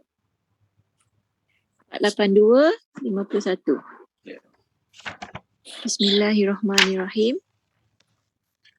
Dan apabila kami berikan nikmat kepada manusia, dia berpaling dan menjauhkan diri dengan sombong. Tetapi apabila ditimpa malapetaka, maka dia banyak berdoa. Panjang lebar doanya. Terima kasih Puan Yusriza. Ni siapa ni? Kita lah ni. Allah bagi nikmat. Saya kata doa pada Allah. Sembahyang fardu pun solat asar lepas maghrib. Solat fardu pun asar di lepas maghrib. Zuhur jadi 4 suku. Sebab asar 4.16, dia zuhur 4 suku. Sebab tak ada masalah. Tapi bila Allah bagi dia musibah ujian, sebelum takbir bagi dah dekat masjid dah. Ya Allah, menangis. Bila Allah tarik ujian, bila Allah bagi kesenangan, Allah Ta'ala angkat musibah pada dia, hilangkan musibah, Allah kata apa? Berpaling. Siapa ni? Kita lah. Jangan kata kat orang lain, kita. Satu ayat lagi, surah Az-Zumar. Tolong baca Puan Izawani, surah Az-Zumar. Ayat berapa saya cari je. Muka surat 459 ayat 8. 459 ayat 8. Bismillahirrahmanirrahim. Apabila manusia disentuh oleh sesuatu bahaya, dia segera berdoa kepada Tuhannya dengan bertaubat kepadanya. Kemudian apabila Allah memberikannya sesuatu nikmat daripadanya, dia melupai segala bahaya yang pernah menyebabkannya merayu kepada Allah sebelum itu, dan dia pula mengada-ngadakan sekutu-sekutu bagi Allah untuk menyesatkan dirinya dan orang lain daripada jalan Allah. Katakanlah kepadanya, bersenang-senanglah engkau dengan kekufuranmu itu untuk sementara. Sesungguhnya engkau termasuk daripada penduduk neraka. Okey. Terima kasih Puan Izawani. Sama tak macam tadi? Sama lah. Masa Allah bagi kesusahan, okey, dia doa pada Allah dengan taubat sungguh-sungguh. Masa Allah bagi kesusahan.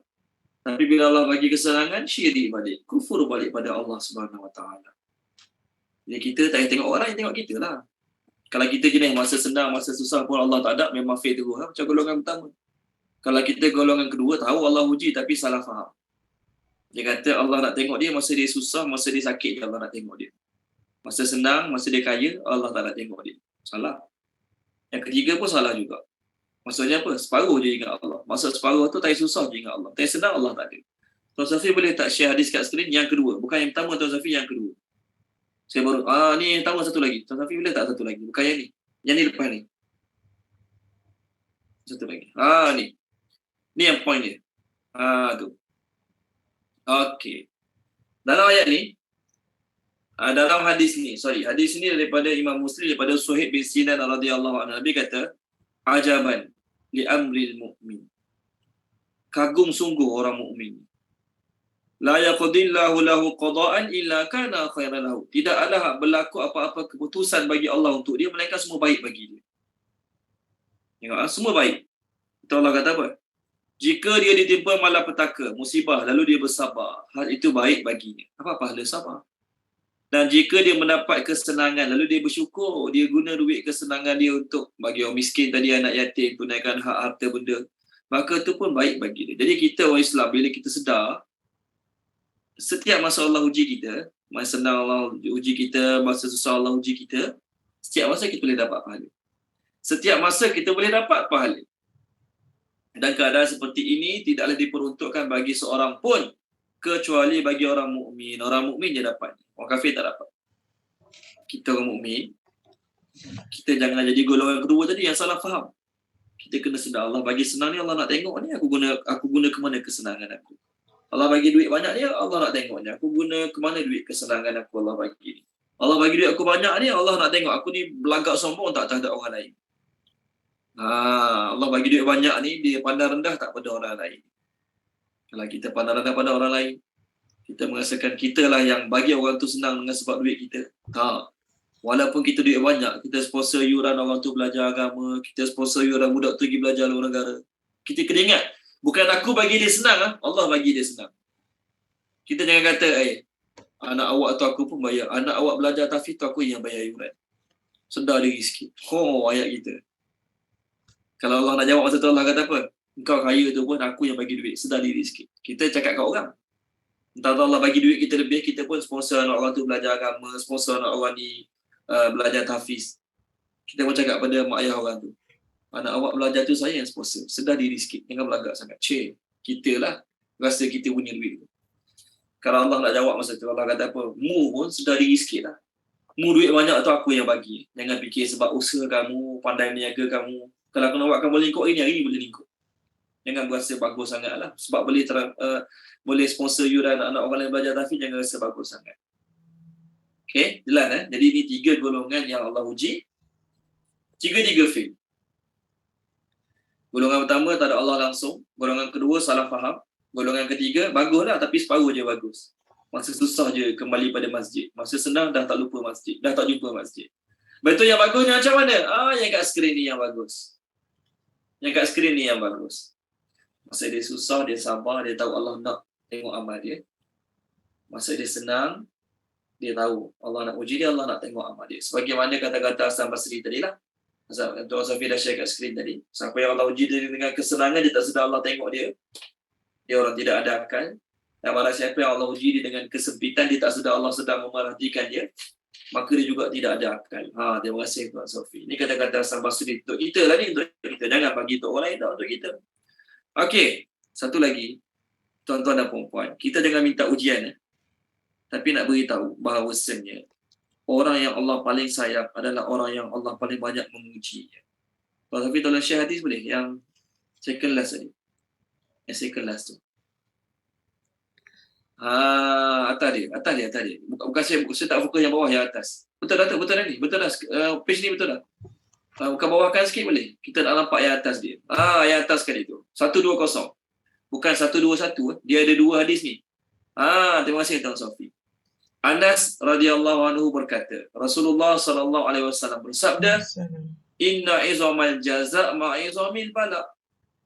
Besarnya ganjaran itu bergantung pada besarnya ujian. Wa inna Allaha idza ahabba qauman ibtalahu. Sungguhnya Allah bila dia suka satu kaum, dia akan uji mereka lebih.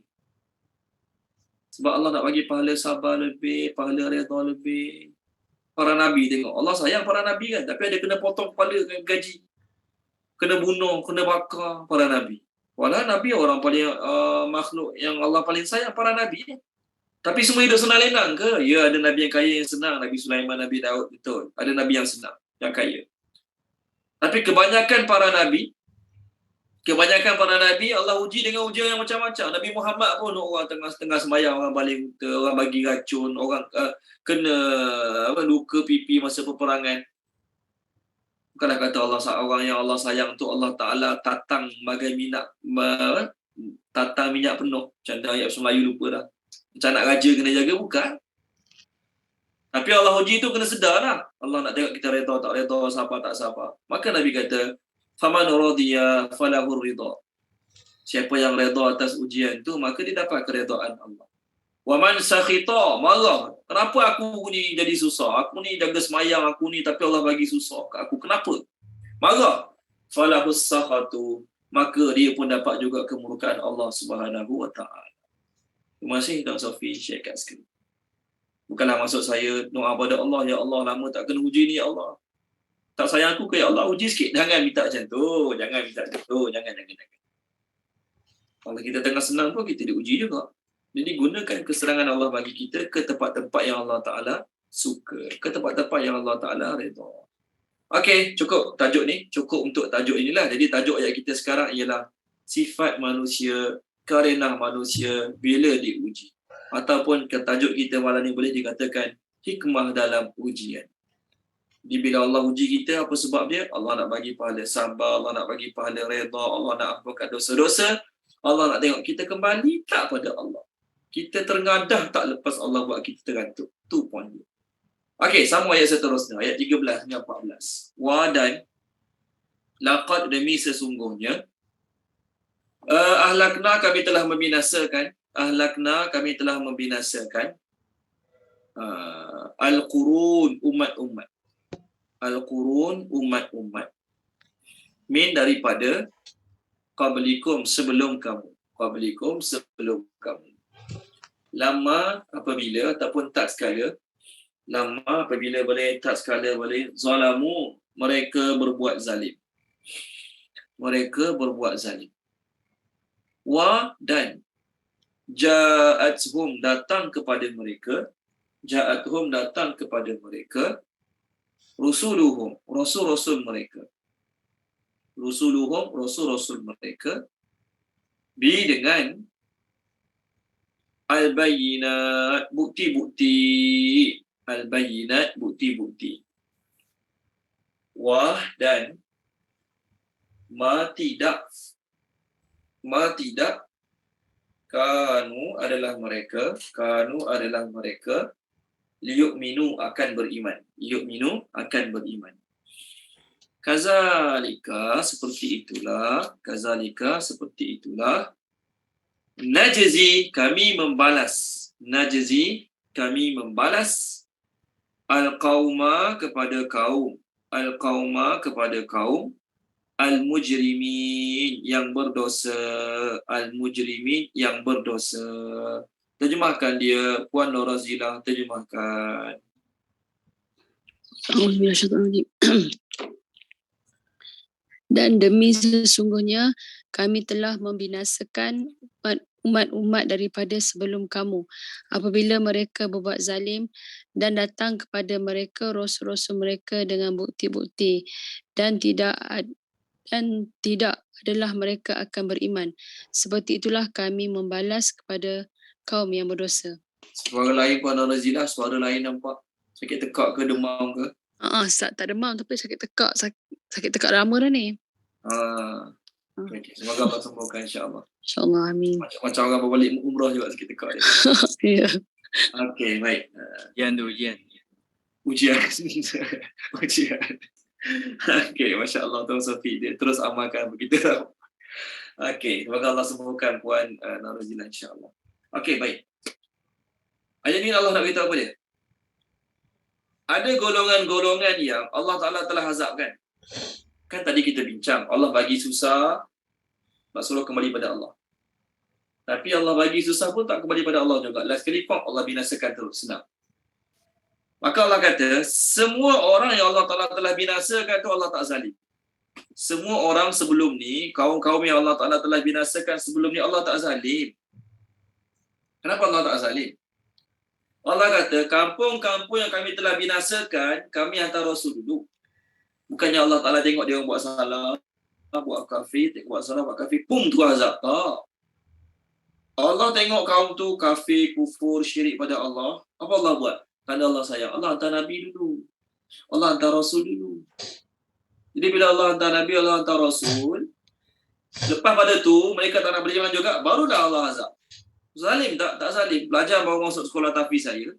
Tak baca undang-undang lagi, tak tahu apa peraturan lagi, terus yang rotan dia. Dia tak tahu masuk kelas pukul berapa, dia tak tahu tak boleh pakai baju apa, dia tak tahu ni boleh tak boleh, terus yang rotan dia. Tak adil lah. Jadi hari pertama masuk, suruh baca undang-undang dulu. Faham? Faham. Sedia tak kalau kamu tak taat perintah undang-undang madrasah, kamu kena rotan? Sedia? Sedia. Jadi masa kami nak rotan, pelajar-pelajar yang langgar peraturan, dia tahu, dia kena rotan dalam keadaan dia yang salah. Tak dia kata pihak madrasah zalim lah. Tapi kalau pelajar tu baru masuk, dia tak tahu apa lagi undang-undang. Kena masuk kelas pukul apa tak tahu. Kena tidur pukul apa tak tahu. Tu kena watan. Zalim sikit. Macam tu. Sebab tu tujuan Allah hantar Nabi adalah agar orang tak boleh bagi alasan. So ayat nak beritahu, mana-mana kampung yang kami telah binasakan, mana-mana umat kami telah binasakan, semuanya kami hantar Rasul. Dan Rasul tu datang bukan datang belenggang. Saya ni Rasul. Tak ada. Rasul tu datang buat bukti, mujizat. Yang dia tu Rasul. Jadi walaupun Nabi dah datang pada mereka, bagi nasihat, bagi amaran, bawa mujizat, tunjuk yang dia tu Nabi, mereka tetap tak nak beriman juga. Lepas pada tu Allah azab mereka. Jadi bila Allah azab mereka, mereka tak boleh bagi alasan. Mana kami tahu kami salah. Tak ada orang datang beritahu. Tak ada orang cakap pun ni tak boleh. Tak ada. Aku dah hantar Nabi kat kamu. Kenapa kamu kufur terhadap Nabi tersebut? Kenapa kamu ingkar terhadap Nabi tersebut? Jadi tak boleh salahkan Allah yang telah mengazab mereka. Tolong baca dia Tuan Haji Syahril. Surah Al-Qasas. Ni, Allah nak beritahu yang Allah tak boleh dipersalahkan. Ataupun orang yang kena azab, baik dunia, baik akhirat, tak boleh apa ya? Tak boleh bagi alasan. Tak ada orang datang pun cakap tak boleh. Muka surat 391. Boleh 391 ayat 47. 391 ayat 47. Kalau macam tu hadis Syahri. Ya, Ustaz.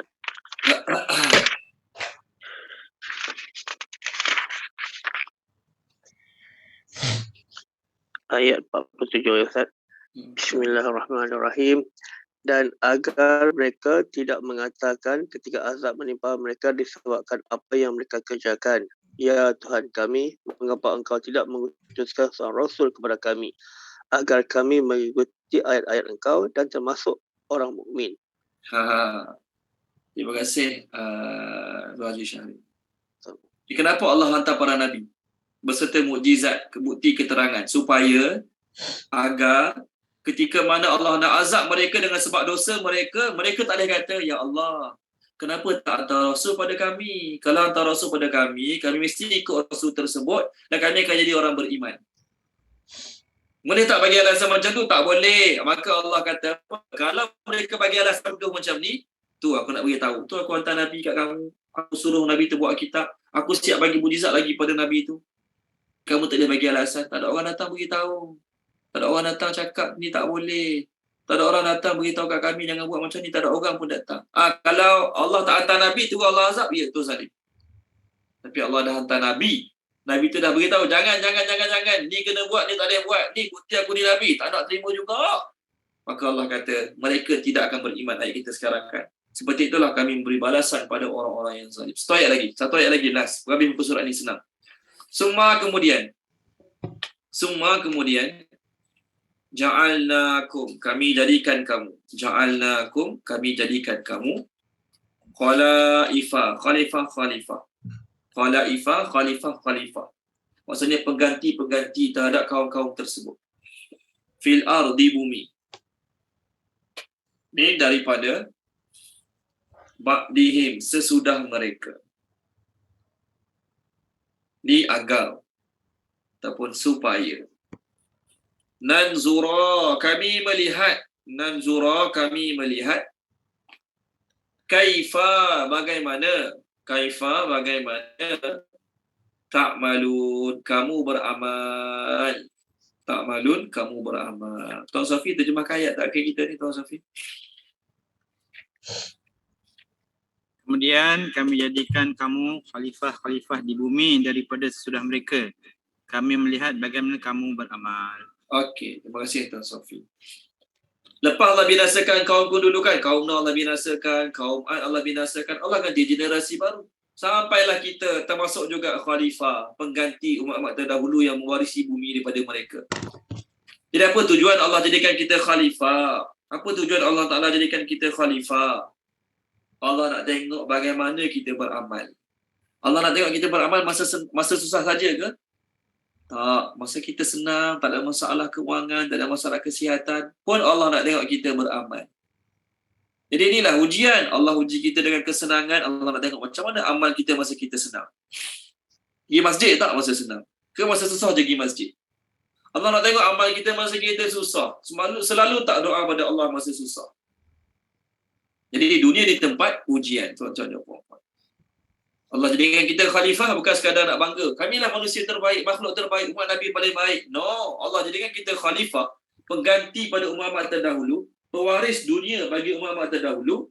Tujuan dia, Allah nak uji kita. Allah nak tengok amal kita lah. Tadi kan Hasan Basri kata, masa Allah bagi kita senang, Allah nak tengok amal kita. Masa Allah bagi susah, Allah tengok amal kita. Jangan fikir, masa aku susah je Allah nak tengok amal aku. Sama ayat macam ni sama macam ayat ketika mana Allah uji Bani Israel dengan kesusahan. Apa kata-kata Nabi Musa pada mereka? Tolong baca Puan Zanaria boleh? Puan Zanaria tolong baca. Ya. Saya tengok suratnya. 165. Ayat 129. 165 ayat 129. Bismillahirrahmanirrahim. Mereka berkata, kami telah dianiaya oleh Fir'aun sebelum engkau datang kepada kami dan sesudah engkau datang kepada kami. Nabi Musa menjawab, mudah-mudahan Tuhan kamu akan membinasakan musuh kamu dan menjadikan kamu khalifah di bumi. Kemudian ia akan memerhati bagaimana pula perbuatan kamu. Terima kasih Puan Zanaria. Nampak? Nabi Musa kata, don't worry. Nanti Fir'aun Allah Ta'ala akan binasakan. Mudah-mudahan Allah binasakan Fir'aun dan geng-geng dia. Dan kita akan jadi khalifah pula kat bumi Mesir dan Palestin. Kita akan jadi pewaris, pemilik baru pula pada bumi Mesir dan Palestin. Tapi kena ingat, lepas Allah jadikan kita pemilik baru pada bumi Mesir dan Palestin ni, bukan Allah saja. Allah nak tengok bagaimana kamu punya amal lepas pada itu. Adakah masa kamu ditindas oleh Fir'aun saja kamu ingat Allah? Masa dah selamat pada Fir'aun, kamu masih ingat Allah ke tak? Allah nak tengok amal kamu. Tolong baca dia, Puan Izawani, 150. Ayat tentang khalifah juga. Di kita khalifah ni, jangan bangga sangatlah. Kita ni khalifah Allah. Jangan bangga sangatlah. Kita ni uji sebenarnya. 150 ayat bawah sekali. Ayat akhir surah Al-An'am. Bismillahirrahmanirrahim. Dan dialah yang menjadikan kamu khalifah di bumi dan meninggikan sebahagian kamu atas sebahagiannya yang lain dengan beberapa darjat, kerana dia hendak menguji kamu pada apa yang telah dikurniakannya kepada kamu. Sesungguhnya Tuhanmu amatlah cepat azabnya dan sesungguhnya dia Maha Pengampun lagi Maha Penyayang. Okey, terima kasih Puan Izawan. Tadi Allah cakap, Allah uji kamu, Allah jadikan kamu khalifah, Allah tengok amal. Betul kan? Beramal soleh ke tak, baik ke tak baik. Yang sekarang Allah bagi apa? Allah jadikan kamu khalifah. Ada orang Allah bagi kaya, ada orang Allah bagi miskin, ada orang Allah bagi kedudukannya tinggi, ada orang Allah bagi kedudukannya rendah. Pun sama juga Allah nak tengok amal kamu. Allah nak tengok kamu belagak tak dengan kedudukan kamu. Kamu sombong tak dengan kekayaan kamu. Jadi orang yang kita khalifah, sama-sama khalifah. Ada kaya, dia miskin. Allah nak tengok kita yang kaya ni bantu tak yang miskin. Kita yang Allah bagi rezeki lebih ni tolong tak orang susah. Contohlah. Kita yang Allah Ta'ala bagi kaya pada orang lain ni pandang rendah tak pada orang lain. Hina tak orang lain. Menghina tak orang lain. Jadi kalau kita Allah bagi kaya, kita pandang rendah, apalah dia ni. Takkanlah tak boleh nak keluarkan 300 bulan untuk, dia panggil apa? Insurans kesihatan family. Aku satu family, 1,000 aku habis bulan-bulan untuk satu family punya kesihatan. Dia orang takkan 300 tak boleh. Dia fikir orang kaya semua macam dia. Pandang rendah macam tu lah. Orang zaman sekarang ni nak keluarkan wang untuk kesihatan, untuk insurans kesihatan, dia panggil apa? Medical card ke apa tak tahu. 50 pun kira. Tiba-tiba dia yang ejen insurans kata takkan tak mampu 300 bulan untuk anak-anak ustaz. Ustaz anak berapa orang? Bini berapa orang? Takkan tak boleh 300 bulan. Dia cakap dia pandang orang macam dia. Jadi sekarang apa ni? Dia tak tahu masalah kewangan orang lain. Dia tak tahu orang lain punya masalah bulan-bulan lepas dapat gaji seminggu, pening kepala dah nak belanja sampai hujung bulan. Contoh. Jadi orang yang kaya macam ni, dia pandang rendah pada orang lain. Dia ajak melabur. Takkan tak boleh melabur kok 100 sebulan. Takkan tak boleh kat RM5 sebulan untuk kesihatan. Ni, dia insurans ni. Dia cakap sedap mulut. Saya tak katalah insurans tu tak bagus. Tapi kita, kalau Allah bagi kesenangan, kita cuba selami kedudukan orang yang diuji dengan kesusahan. Setengah orang tu dia jual emas, jual insurans. Kita awak takkan tak ada menyimpan bulan-bulan. Orang yang gaji cukup-cukup makan, dia perkataan menyimpan tu dia rasa seolah-olah tak ada dalam kamus hidup dia. Bukan tak nak menyimpan, tak boleh simpan. Dia nasihat, kita kena simpan nanti gini. Kekayaan seseorang bukan berdasarkan gaji dia, tapi banyak mana dia menyimpan. Awak gaji 10,000, awak tak apalah cakap bak simpan. Dia orang gaji basic 1,800 nak cakap bak simpan. Cubalah fahami juga perasaan orang lain. Jadi orang yang cakap macam tu pada orang miskin, dia sedang pandang rendah pada orang miskin. Contoh. Ni sekadar contoh lah. Dia nak ceritanya kita yang kaya ke, yang miskin ke, yang beramal ke, tak beramal, kita semua diuji. Kita orang selalu solat Jumaat kat masjid. Kita pandang rendah pada diri. Ini ustaz tapi kenapa tak pergi sembahyang kat masjid Ini pergi haji 2 kali dah tapi sembahyang kat rumah, kenapa tak pergi masjid awak yang Allah Ta'ala pilih sembahyang masjid hari-hari itu pun Allah uji awak tahu. Allah nak tengok awak pandang rendah tak pada orang lain tak pergi sembahyang masjid. Aku ni tak pernah pergi haji pun lagi. Mekah tak pernah bijak. Tapi Alhamdulillah setiap waktu dekat masjid. Dia pergi haji 2 kali dah tapi jarang dapat kat masjid. Tu betul dia tu. Dah fail dah. Dah rasa bagus pada orang lain dah. Kalah dalam ujian dah. Sedangkan awak yang Allah pilih pergi masjid hari-hari 5 waktu tu, awak kena sedar Allah uji awak juga tahu.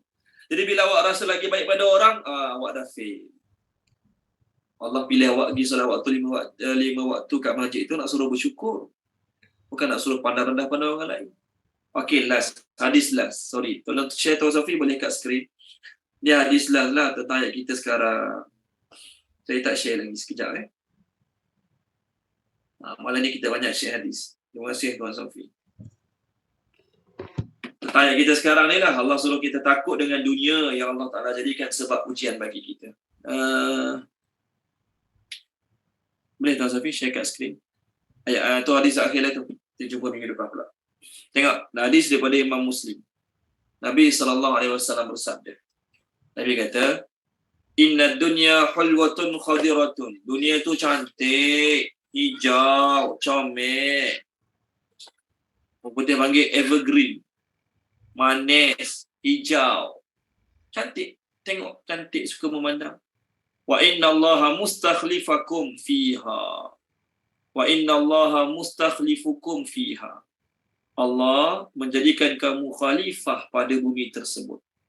Fanazirun kaifa ta'malun. Maka dia melihat bagaimana kamu beramal.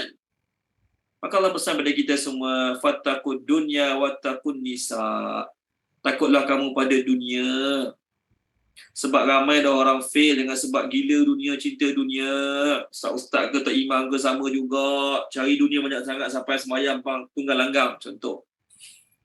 Yang kedua, takut nisa, takut dengan perempuan. Bukan takut sepak terajang dia, bukan takut membebel dia, tak. Itu tak perlu takut pun. Dia sepak bukan kuat pun, dia terajang bukan kuat pun. Dia membebel bukan sakit pun, buat pekak je. Tapi takut dengan perempuan ni apa? Takut fitnah wanita. Takut fitnah ujian daripada wanita. Ini Allah pesan ni, Nabi pesan ni. Kerana ujian pertama bagi Bani Israel adalah pada perempuan. Ujian yang menyebabkan Bani Israel fail adalah disebabkan perempuan. Okey, kita berhenti sini dulu. Kita sambung minggu depan insya-Allah. Apa yang baik pada Allah Subhanahu Wa Taala, apa yang tak baik daripada kekurangan kelemahan saya, minta maaf pada tuan-tuan, minta ampun pada Allah Subhanahu Wa Taala. Terima kasih semua yang join. Terima kasih Tuan Sofi share screen cakap baik untuk kita pada malam ni. Semoga Allah pilih kita untuk terus belajar agama sampai akhir hayat kita insya-Allah. Bismillahirrahmanirrahim. Subhanallah wa bihamdihi, subhanakallahumma wa bihamdika, asyhadu an la ilaha illa anta, astaghfiruka wa atubu ilaik. Allahumma zayyinna bi zinatil Qur'an wa akrimna bi karamatil Qur'an wa syarrifna bi syarafatil Qur'an wa adkhilna al-jannata bi syafaatil Qur'an ya zal fadli wal ihsan. Allahumma inna nas'aluka ilman nafi'an wa rizqan wasi'an wa rizqan mubarakan wa amalan mutaqabbalan. Allahumma anfa'na bima 'allamtana wa 'allimna ma yanfa'una wa zidna ilma walhamdulillahi rabbil alamin. Terima kasih semua. Assalamualaikum warahmatullahi wabarakatuh.